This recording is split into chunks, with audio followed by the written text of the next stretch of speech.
Okay, so as I was talking a while ago about author's message, I kind of want to review our anchor chart that we made earlier in the year. And we talked about the books Parrots Over Puerto Rico and the book One Hen. Remember in Parrots Over Puerto Rico, we talked about that yesterday, was the book where the parrots came to Puerto Rico and they almost went extinct and how people saved them. And so we said the message of that nonfiction book, the big idea that the author wanted me to understand was that humans can work together to save endangered animals. And there was text evidence in that book to prove that. There were people working together to build these aviaries, and that's what we put right here.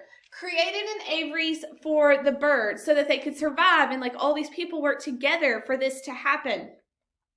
In the book One Hen, where the guy had one hen as a kid, and then he had a bunch, and then he created a farm, and then he became rich, and he took care of his family, and then he took care of his whole town.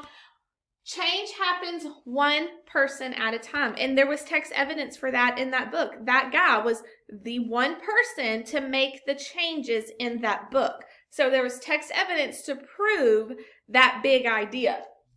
It says, do what you can to help others.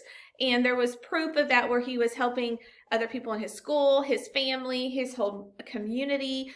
And so that would be the bigger idea. Now, I didn't learn treat others kindly or whatever some of the other ones we have talked about. Someone's skin doesn't matter. It's okay to be different. We are looking at more nonfiction things. And so let's talk about Wolf Island. I'm not going to add it to our anchor chart, but we're going to talk about it. So in Wolf Island, what do we think the overall big idea of Wolf Island is that you think the author wanted me to learn? That animals have adapted to survive in different places. Was there lots of text evidence for that? Could I go back to the story and go, oh yeah, right here, this detail that talks about the wolf and it's learning the island and it's learning how to hunt and it's learning all the animals on the island. It's learning how to survive in different areas.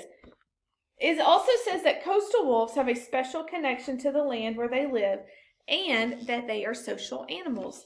Now, this wolf was not a social animal because he went off to be by himself, but he was excited when his mate came along.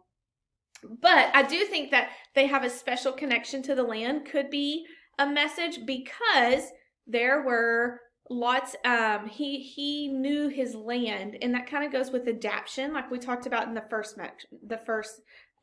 message we said we could have got out of this book.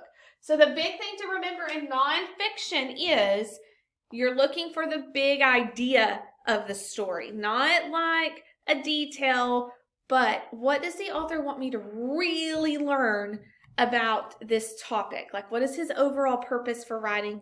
Not really his purpose, but his overall idea when he wrote this book.